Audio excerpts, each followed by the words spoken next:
Busca tu Biblia. En la primera carta de Pablo a los Tesalonicenses, capítulo 4. Si escuchan a Gabriela por aquí, por esta esquinita, es que tenemos una familia. Ella le está traduciendo del español al inglés. Ahorita les voy a decir quiénes son. Amén. Primera de Tesalonicenses, capítulo 4, verso 9. Si puedes estar de pie por reverencia y adoración a Dios, su palabra.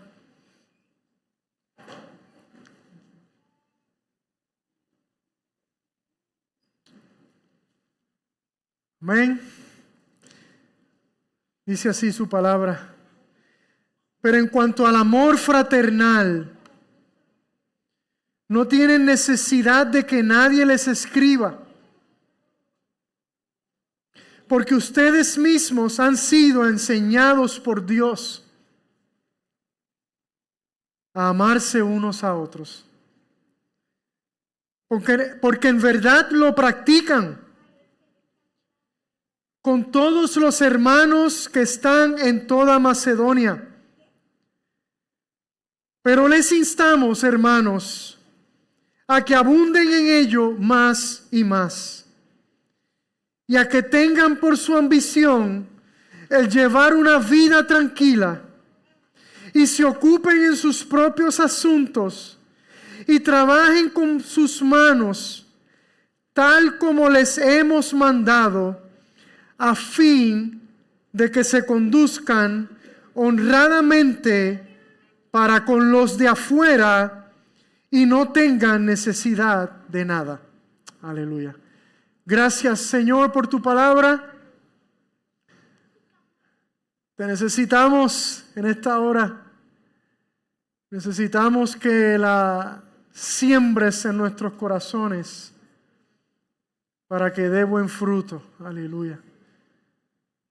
Bendice a la iglesia en esta hora. Ayúdanos a escucharte hablar, aún a través de esta vasija rota. Habla nuestras vidas, Señor, en el nombre de Jesús. Amén y amén. Pueden sentarse.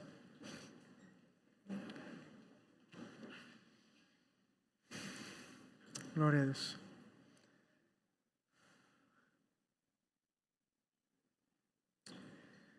Aquellos que nos visitan,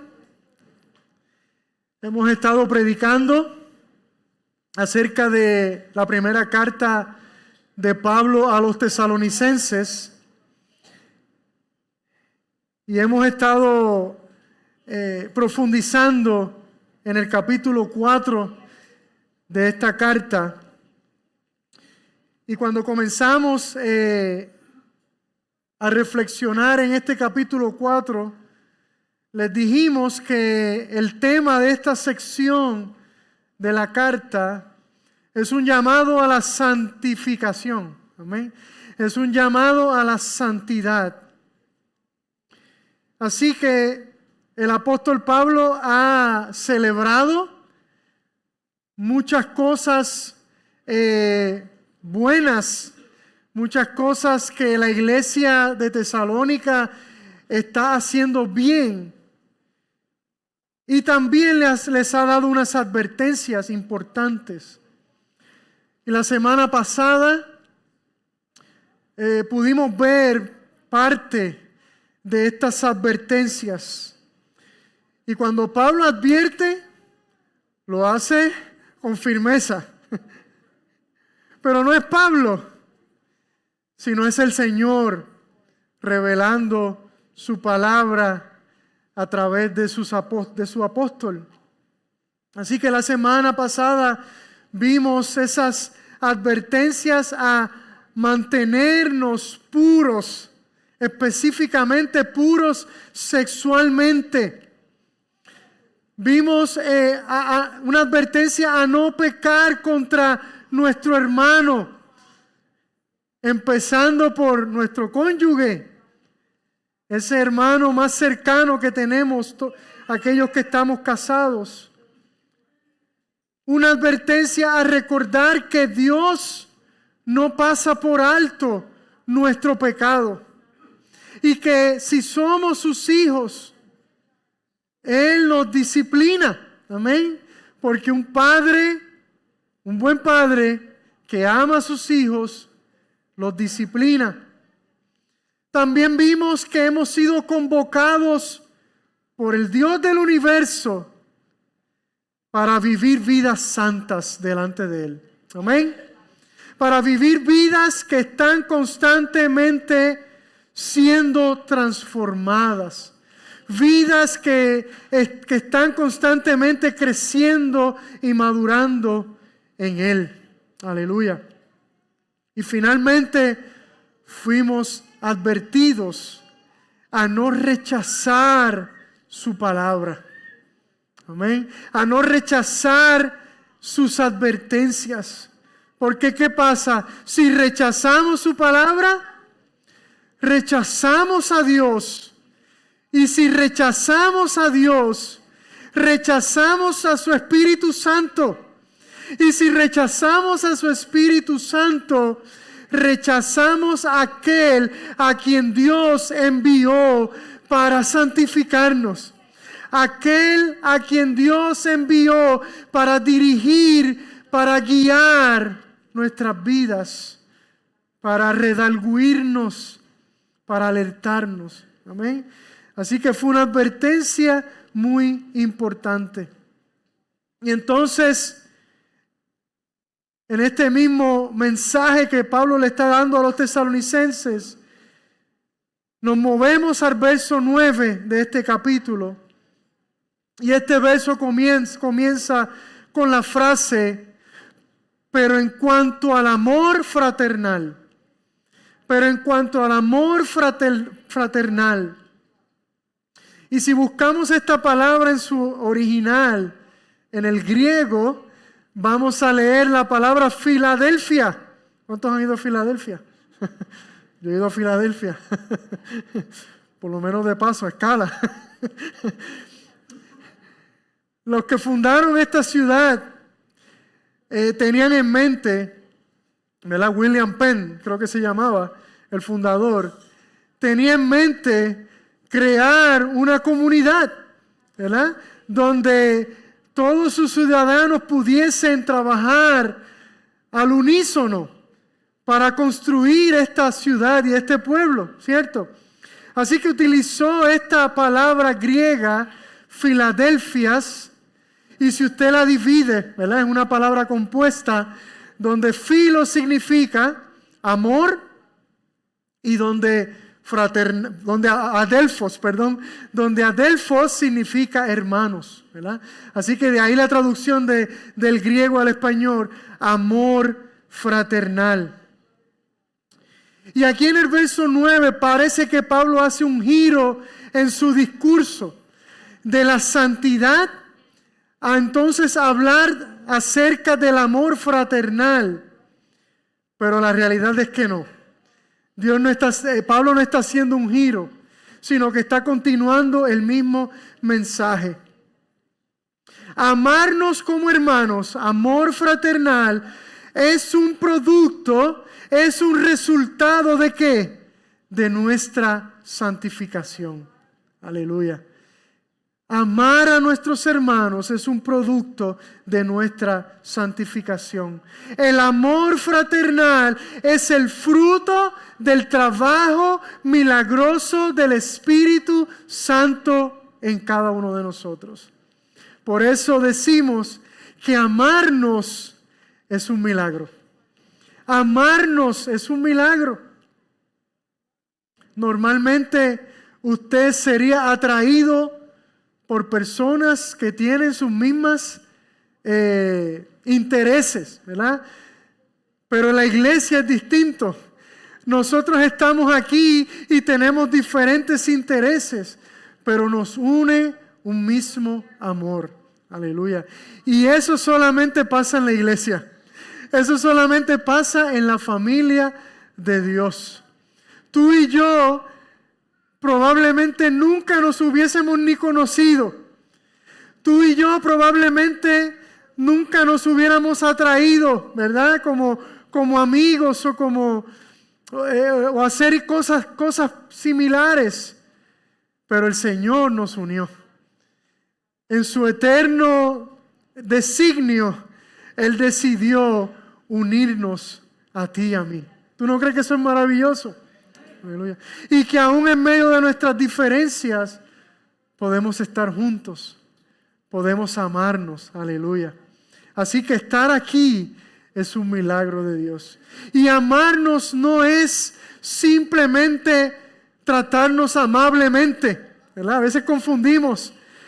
A veces pensamos que alguien que es amable, que trata a los demás de una manera buena, pensamos que eso es amor. Pero Pablo está hablando de un amor mucho más profundo. Amor de hermanos. Y si usted tiene hermanos, usted sabe más o menos de lo que estamos hablando. Ese amor profundo que nos vincula. Y que aunque nosotros nos enojemos, o como decimos en Arecibo, nos enchismemos el uno con el otro, seguimos, sí, perdona Gabriela, seguimos siendo hermanos, aleluya, seguimos siendo hermanos. Nada va a cambiar esa realidad, ¿verdad? De que yo tengo mi hermana, Sorangeli, nada va a cambiar que ella siga siendo mi hermana. Podemos enojarnos, pero ella seguirá siendo mi hermana. Amén. Así que ese es el tipo de amor del que estamos hablando. Mientras vivir en pecado, como vimos en el verso 6 de ese capítulo, ¿verdad? Donde el apóstol dice que nadie peque ni defraude a su hermano. Que nadie peque ni defraude a su hermano. Mientras vivir en pecado es defraudar a nuestro hermano, vivir en pureza, lo contrario, vivir vidas honrosas, abstenernos especialmente de la inmoralidad sexual, es amar a nuestros hermanos. Amén. Y esto es precisamente el propósito y el deseo de nuestro Padre con nuestra santificación. No solo que cada día nos parezcamos más a su Hijo, sino que cada día amemos más como su Hijo. Aleluya. Especialmente que amemos más y más a nuestros hermanos en la fe. Y así demostramos al mundo que somos sus discípulos. Aleluya. Recordamos cuando Jesús le dijo a sus discípulos en Juan capítulo 13, verso 34, un mandamiento nuevo les doy, que se amen los unos a los otros. ¿Cómo? Como yo los he amado, así también se amen los unos a los otros. En esto conocerán, dice el Señor, todos que son mis discípulos, si se tienen amor los unos a los otros. Aleluya. O sea que aquellos que nos observan, aquellos que observan cómo nos amamos, ¿qué pasará? Serán atraídos por ese amor, serán atraídos a Dios. Y cuando yo estaba meditando en esto, pensé en este título, ¿verdad? Una conspiración divina. Una conspiración divina. Nuestra santificación produce ¿qué? Amor. Y ese amor produce salvación para otros. Aleluya. ¿Entendió eso? Si tú y yo somos santificados por Dios, eso va a producir en nosotros una capacidad maravillosa de amar a los demás. Y esa capacidad maravillosa de amar a los demás va a sorprender a los de afuera especialmente. Y ellos serán atraídos al Señor. Así que nuestra santificación produce la salvación de otros. Aleluya.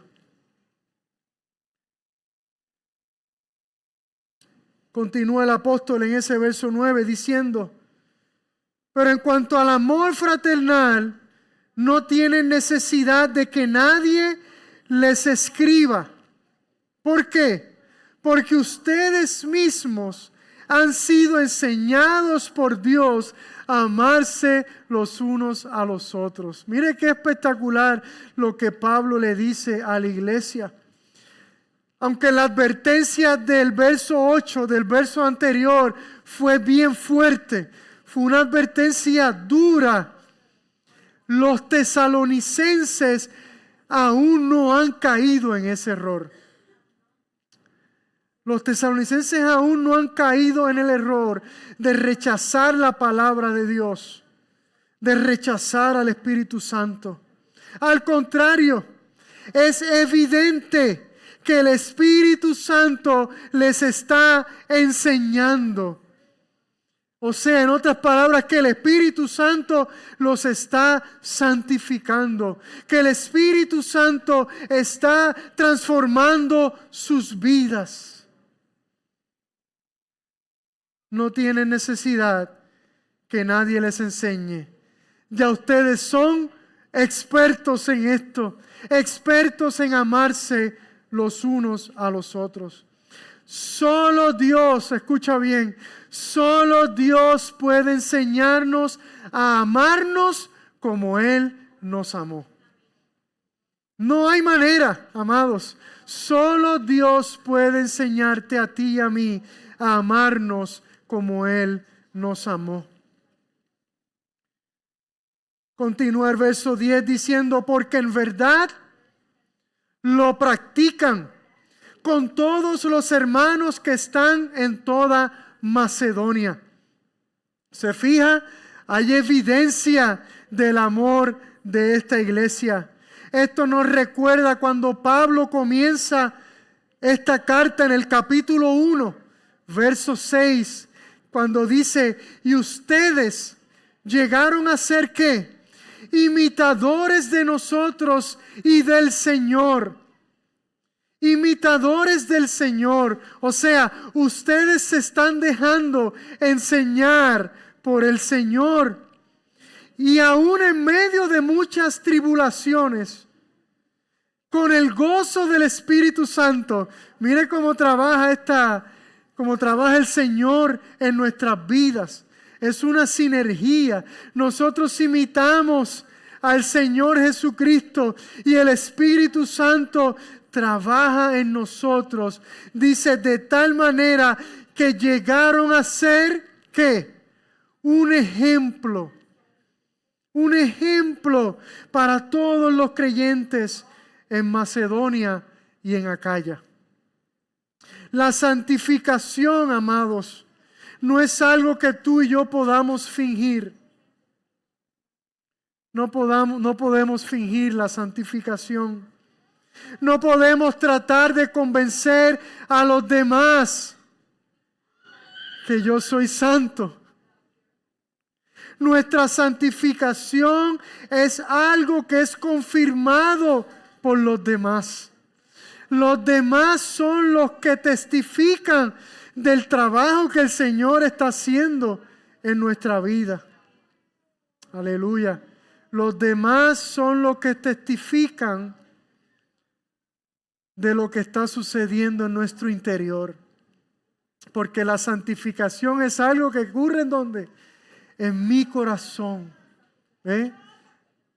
Y los frutos que produce esa santificación es lo que la gente puede ver en la evidencia. Aleluya. ¿Están conmigo? Sigue Pablo diciendo, pero les instamos, hermanos, les rogamos, les exhortamos a que abunden en ello más y más. No es la primera vez que Pablo dice esto, ¿verdad? A que abunden en ello más y más. ¿Se acuerda cuando vimos el primer versículo de este capítulo, cuando Pablo le dice que ustedes están andando y agradando a Dios, y después le dice, les exhorto a que abunden en eso más y más. Pues de nuevo, el apóstol vuelve con esta frase, les instamos, hermanos, a que abunden en ello más y más. También le dijo en el capítulo 3, verso 12, que el Señor los haga ¿qué? Crecer y abundar en amor. ¿Quién es el que hace la obra? Es el Señor, es el Espíritu Santo. Él es el que hace que nosotros crezcamos y abundemos en amor. Aleluya. Unos por los otros y para con todos, como también nosotros lo hacemos para con ustedes. Mientras meditaba en esto, pensaba en el deporte de la bicicleta, ¿verdad? No sé por qué pensaba en ese deporte. Pero normalmente en las carreras de bicicleta hay varios pelotones, ¿verdad? Normalmente está el pelotón A, el pelotón B y el pelotón C, ¿cierto? Entonces el pelotón C va a ¿cuántas millas, Ángel, Miguel, ayúdame? A 12, 14 millas por hora, ¿verdad? El pelotón B pues ya va como a 16, 17, y el pelotón A ya va por allá por las 20 y pico, ¿verdad? 20 y pico de millas. Así que yo pensaba en esto y yo decía, los tesalonicenses son el pelotón A de Pablo, son el pelotón A de la iglesia de Jesucristo, ¿verdad? Estos atletas, los del pelotón A, se le llaman atletas de alto rendimiento, ¿cierto? Y estas personas son la gloria del deporte. Todos los que corremos en el pelotón C, queremos y admiramos, ¿verdad? Y pensamos cómo sería correr en el pelotón A. ¿Cómo yo puedo tener esas piernas, esos muslos, ese sistema respiratorio, ¿verdad? Así que admiramos, esos son la gloria del deporte. Pues mire, los tesalonicenses eran la gloria de la iglesia, aleluya. Y por eso Pablo le dice, les insto a que rompan sus propios récords, aleluya. Rompan sus propios récords. Dejen que el Señor siga produciendo en ustedes un amor más y más profundo. Aleluya. Sigan siendo la gloria de la iglesia. Aleluya. Y ese es mi llamado para la cumbre en este día. Iglesia, sigamos rompiendo los récords de la manera en que nos amamos los unos a los otros, para que el mundo pueda darse cuenta que somos verdaderamente sus discípulos. Aleluya. Y que eso los atraiga a la cruz, que los atraiga a Jesús. Si vamos a caracterizarnos por algo, que sea en la manera en que nos amamos los unos a los otros. Aleluya. Gloria a Dios. Mientras más abundemos en amor, más ganancia para el reino de Dios. Aleluya. Continúa el verso 11 diciendo, y que tengan, me encantan las palabras que utiliza el apóstol, y que tengan por su ambición el llevar una vida tranquila, y se ocupen en sus propios asuntos y trabajen con sus manos, tal como les hemos mandado. Que su ambición, ¿alguna vez has tenido una ambición por algo? Los jóvenes, ¿verdad? Ambicionan tener una familia, tener una casa,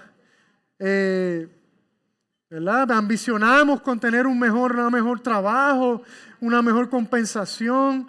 Ambicionamos tener diferentes cosas, ¿verdad? Usted puede ponerle llenar el blanco. Así que mire lo que el apóstol Pablo dice, mire cuál debe ser nuestra ambición, nuestra meta, nuestro enfoque en la vida. Una vida tranquila, que se ocupen en sus propios asuntos y que trabajen con sus manos. Qué interesante, ¿verdad? Y parecería, ¿verdad? Uno se pregunta, pero vean acá, ¿Pablo está cambiando aquí de tema otra vez o está hablando de lo mismo? No, está hablando de lo mismo. Y es un tanto difícil saber a ciencia cierta lo que Pablo tiene en mente. ¿Qué es lo que está pasando en la iglesia que motiva a Pablo a escribir de esta manera? ¿Cuál era el problema que estaba tratando de corregir o de advertir? Pero, aunque no podamos contestar esa pregunta, quizás los expertos que están estudiando las cartas de Pablo nos las puedan contestar. Sí, aquí parece haber tres valores de vida muy importantes y sobre todo muy prácticos. Aleluya. Vivir una vida tranquila. Mientras meditaba en esto, pensé en este versículo de Romanos capítulo 12, verso 18, donde dice, si es posible en cuanto de ustedes dependa, estén en paz con todos los hombres. Así que vivan una vida tranquila, procuren la paz con todos. Ayer estábamos corriendo bicicleta, hablando de las bicicletas, y tuvimos una experiencia no muy bonita, ¿verdad? Yelian. Yelian y yo íbamos en el pelotón A, y Johanna y Deliana iban en el pelotón B, y nos estábamos acercando a una intersección, y la luz estaba verde para nosotros, pero de frente venían vehículos que iban a doblar, y cuando nos acercamos, este vehículo empezó a tocar bocina, y yo lo veo cuando él baja el cristal, y me va a decir algo, y me dijo algo. Me dijo la letra con C, ¿verdad? Caballero, y no fue caballero. ¿Verdad? Y yo, pues, obviamente seguí mi ruta, y Yelian, no solamente en mi cara, sino en la cara de Yelian, ¿verdad? Y el resto de la ruta yo estaba meditando, yo, wow, ¿dónde está el corazón de ese muchacho, verdad? La oscuridad que hay en ese corazón para tú tomar esa decisión de bajar el cristal y decir una palabra como esa a unos pobres ciclistas que están tratando de ejercitarse en la calle. Pero pensaba en la manera en que yo podía reaccionar también. Yo podía allí mismo pararme y decirle otras cosas, ¿verdad? Así que, pero gracias, Señor, porque puedo buscar la paz, ¿verdad? Puedo buscar la paz con todos los hombres. Vivir una vida tranquila. No participar del caos social que nos rodea. ¿Cuántos piensan que nos rodea un caos social? El Señor Jesús le dijo a sus discípulos en Mateo capítulo 6, por tanto no se preocupen por el día de mañana, porque el día de mañana se cuidará de sí mismo, bástenle a cada día sus propios problemas. Aleluya. Así que vivamos una vida tranquila. Demostremos que nuestra confianza está puesta en Dios, nuestro Padre Celestial, y solamente en Él. Amén. Segundo, ocúpense de sus propios asuntos. Esto está interesante, ¿verdad? ¿Has conocido a alguien que está constantemente tratando de resolverle la vida a los demás? Sí, yo he conocido. ¿Y saben qué? A veces esa persona soy yo. Siempre queremos resolverle, ¿verdad? Tenemos la solución para todos. Y al tener la solución para todo el mundo, nos olvidamos de nuestros propios defectos. Nos olvidamos de ver la viga que está en nuestros ojos. Aleluya. Y Pablo le dice a la iglesia, preocúpense por sus propios asuntos. Eso es vivir una vida tranquila también. Cuando me ocupo de mis propios asuntos y dejo que el Señor haga su obra en mí, ¿qué va a ocurrir? Cuando me ocupo de mis asuntos y de no resolverle la vida a los otros, ¿qué va a ocurrir? Le voy a abrir la puerta al Señor para que Él me transforme, para crecer, para ser de bendición entonces a los demás. Aleluya. Y tercero, dice el apóstol Pablo, trabajen con sus propias manos. Es posible que haya gente, que hubiese gente en la iglesia del primer siglo, que tuviesen la idea de que el Señor iba a regresar inmediatamente. Y muchos renunciaron a sus trabajos, vendieron sus casas, porque el Señor iba a regresar pronto. Y Pablo les tiene que corregir esto, y no solamente a los tesalonicenses, sino también a los corintios. Esperen. Mientras el Señor regresa, tenemos que seguir viviendo la vida. Mientras el Señor regresa, tenemos que seguir glorificando a Él con la manera en que vivimos. Pablo mismo era un ejemplo de esto. Él mismo fue un ejemplo para las iglesias de lo que es trabajar con sus propias manos para sostenerse a sí mismo. Así que el trabajo es digno. El trabajo no es una consecuencia de la caída. El trabajo fue el diseño de Dios para ti y para mí. Y eso lo vas a ver en el primer capítulo de Génesis. Pablo mismo fue un ejemplo. Más adelante, él le exhorta a los tesalonicenses en la segunda carta, diciendo, porque aun cuando estábamos con ustedes, les ordenábamos esto. Si alguien no quiere trabajar, que no coma. Aleluya. Amados y amadas, los hijos de Dios, las hijas de Dios, no podemos caracterizarnos por la vagancia. Tenemos que caracterizarnos por el trabajo. Aleluya. Por el esfuerzo. Por ganarnos nuestro sustento. Eso es dar testimonio de que somos también hijos de Dios. Aleluya. Y termina el verso 12 diciendo, el verso 12 es un resultado. Si vivimos de esta manera, esto es lo que va a pasar. Verso 12, a fin de que se conduzcan honradamente para con los de afuera y no tengan necesidad de nada. ¿Tiene esto que ver con lo primero? ¿Con el amarnos los unos a los otros? Claro que sí, porque tiene que ver con nuestro testimonio. Tiene que ver con vidas santificadas. Aleluya. El amor fraternal no es lo único que atraerá a los demás a Dios.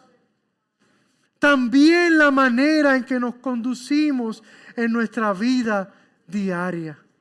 Eso también atraerá a la gente al Señor. Nuestros valores de vida. La gente, amados y amadas, nos está observando. Nuestros vecinos nos observan. Nuestros compañeros de trabajo nos observan. Nuestra familia nos está observando.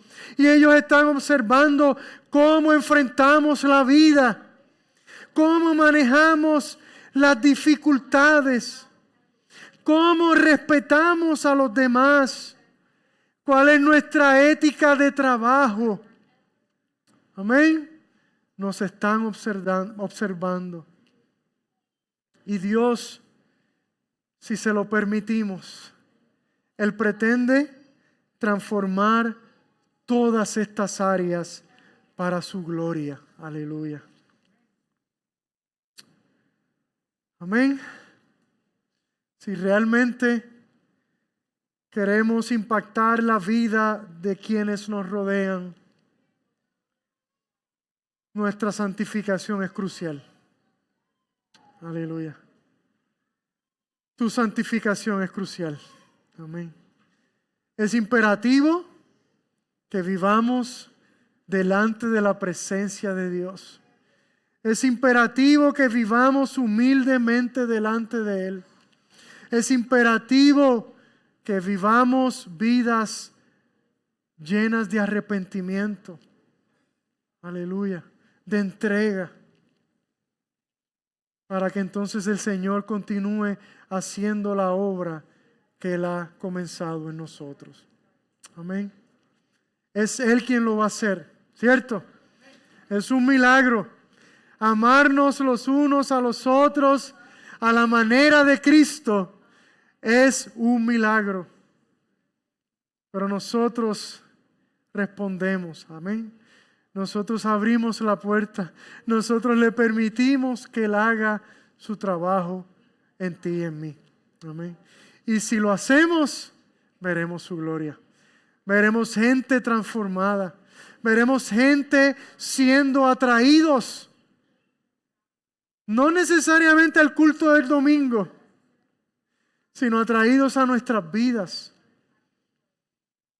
Y al ser atraídos a nuestras vidas, serán atraídos a aquel que habita en nosotros. Aleluya. Si alguien es atraído a tu vida, es atraído a aquel que habita en ti. Aleluya. Si alguien es atraído a tu vida, es cuando más cerca va a estar de Dios.